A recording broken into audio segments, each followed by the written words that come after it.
sejarah operasi kepolisian di Aceh pada tahun 2005. 2005 ya. Ya. Izin Bapak, mohon Bapak memperkenalkan diri terlebih dahulu. Oke, nama saya Adi Sofiarido, pangkat itu jabatan Kasubdit Mas Air, Dinas di Polair, Tanjung Pinang. Oke Pak, Bapak bisa menjelaskan nggak secara singkat bagaimana situasi keamanan di Aceh pada awal tahun 2005 sebelum operasi dilaksanakan? Pada awal 2005, keamanan Aceh bisa dikatakan masih dalam kondisi rawan, aman, kondisi bersenjata belum komplit, bersenjata belum benar-benar yang berakhir, tetapi sudah mulai kurang karena ada tanda-tanda menuju perundingan damai Polri waktu menjalankan fungsi keamanan bersama TNI, fokus pada pelindungan masyarakat, pengawasan terhadap aktivitas bersenjata, menjaga proses penyaluran bantuan pasca tsunami tidak terganggu oleh gangguan keamanan. Jadi kondisi keamanan belum stabil penuh, tapi sudah mengarah pada pemulihan. Pada saat pelaksanaan operasi penegakan hukum saat itu, Pak, bagaimana Polri mempersiapkan diri menghadapinya? Polri saat itu tidak hanya menyiapkan kekuatan secara fisik, tapi juga mental, moral. Kami mendapatkan arahan agar dalam operasi ini pendekatan yang digunakan oleh pendekatan persuasif, bukan militrik. Karena itu seluruh anggota diberi pembekalan tentang komunikasi dengan masyarakat, penegakan hukum agar adil, dan pentingnya menjaga netralitas aparat. Intinya kami ingin memastikan bahwa operasi itu benar-benar menjadi langkah penegak hukum, bukan penindasan. Oke Pak, ada lagi pertanyaan Pak, apa tujuan utama operasi penegakan hukum di Aceh tahun 2005 ini bila kita lihat dari perspektif Polri-nya Pak?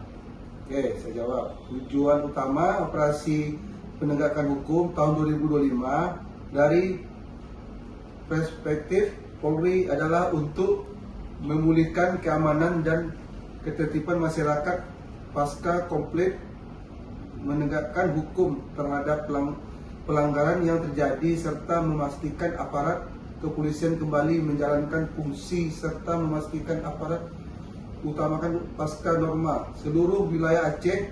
Operasi ini juga bertujuan menghapus sisa-sisa aktivitas senjata yang diciptakan situasi yang kondusif sebagai proses rekonsiliasi dan pembangunan daerah.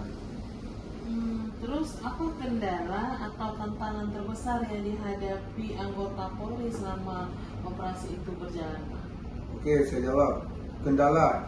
Kendala terbesar yang kami hadapi saat itu adalah situasi sosial masyarakat yang masih sensitif akibat konflik berkepanjangan. Banyak warga masih merasa takut atau curiga terhadap aparat keamanan kami.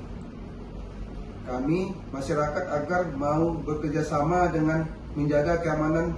Selain itu, kondisi medan di beberapa daerah juga sulit dijangkau, terutama di wilayah pegunungan dan pendalaman, sehingga operasi membutuhkan logistik dan komunikasi yang ekstra. Bisakah Bapak ceritakan hubungan antara aparat keamanan dan masyarakat sipil pada waktu itu Pak?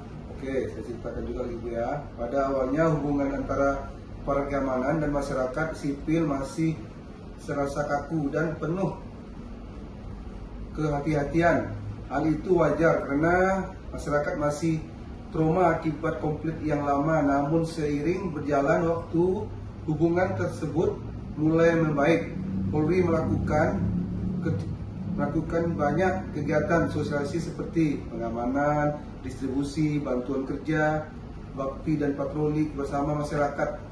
pendekatan seperti itu membuat warga mulai kembali percaya pada Polri. Hadir itu melindungi, bukan menakut-nakutin. Ya, Pak, pertanyaan selanjutnya, menurut Bapak sejauh mana operasi penegakan hukum di Aceh pada tahun 2005 ini berhasil memulihkan situasi keamanannya? Oke Bu, sekali lagi ya pertanyaan itu.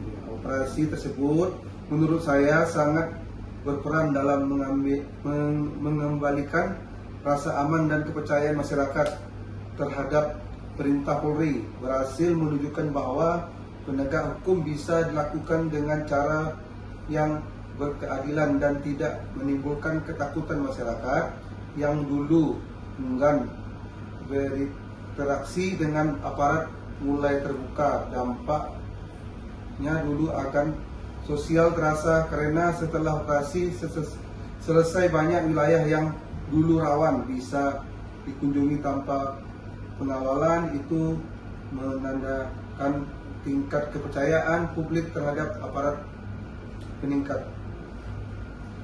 Ini Pak, kira-kira ada nggak dampak positif yang paling dirasakan setelah operasi tersebut berlangsung bagi Polri dan masyarakat? Oke, yang ke-8 ya teman-teman.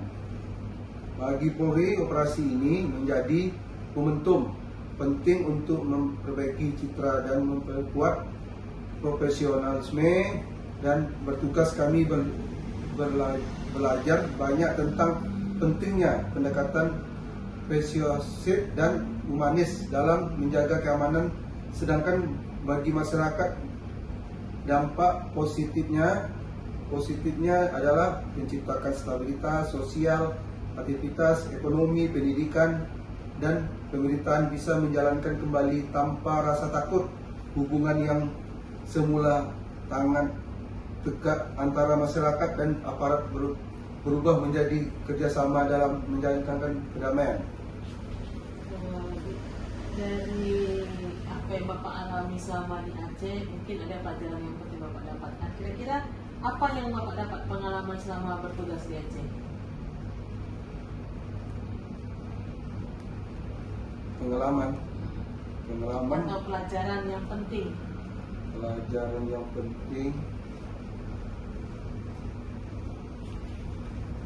Pelajaran paling penting yang saya dapatkan adalah bahwa penegakan hukum tidak selalu harus dilakukan dengan kekuatan, tetapi dengan pendekatan hati dan empati. Di Aceh, kami belajar bahwa masyarakat yang pernah mengalami konflik dan trauma butuh rasa aman dan dihormati, bukan ditakuti. Dengan bersikap sabar, terbuka, dan menjalani komunikasi yang baik, kepercayaan masyarakat bisa tumbuh kembali. Itulah kunci keberhasilan dan menjaga keamanan di wilayah pasca konflik. Pertanyaan terakhir nih Pak, Ya. apa yang Bapak ingin tambahkan terkait pengalaman selama atau pandangan pribadi Bapak tentang operasi ini? Ya, seperti yang 10 ya. Yang ingin saya tambahkan, operasi penegakan hukum 2025 bukan hanya sekedar operasi keamanan, tapi juga menjadi momen perubahan cara pendapat aparat terhadap masyarakat Aceh. Kami belajar bahwa penegakan hukum yang efektif harus diiringi dengan keadilan dan kemanusiaan. Pengalaman itu sangat berharga karena membuka mata kami bahwa tugas polisi bukan hanya menangkap pelaku kejahatan, tapi juga membantu masyarakat pulih dari trauma, ketakutan akibat konflik yang berkepanjangan. Terus Pak, selama berapa lama Bapak yang bertugas di Aceh? Saya bertugas selama 9 bulan. 9 bulan. Jadi keuntungan Bapak ikut operasi kepolisian ini di dalam dinas ada Pak? Ya, ada. Apa ya Pak kira-kira? Kami dalam dinas itu sangat senang kami bekerja di situ, membantu masyarakat di Aceh itu. Saya dengar ada persyaratan, katanya kalau ikut Aceh itu bisa naik pangkat, penambahan 1 periode ya Pak? Ya, Apakah Bapak terima itu? terima. Saya pangkat Bribda menjadi Bribtu dipotong 6 bulan. 4 tahun jadi 3 tahun setengah. Oh, oke. Terima kasih Bapak atas kesediaan dan waktunya untuk berbagi informasi yang sangat berharga ini. Ya. Sekali lagi saya ucapkan terima kasih.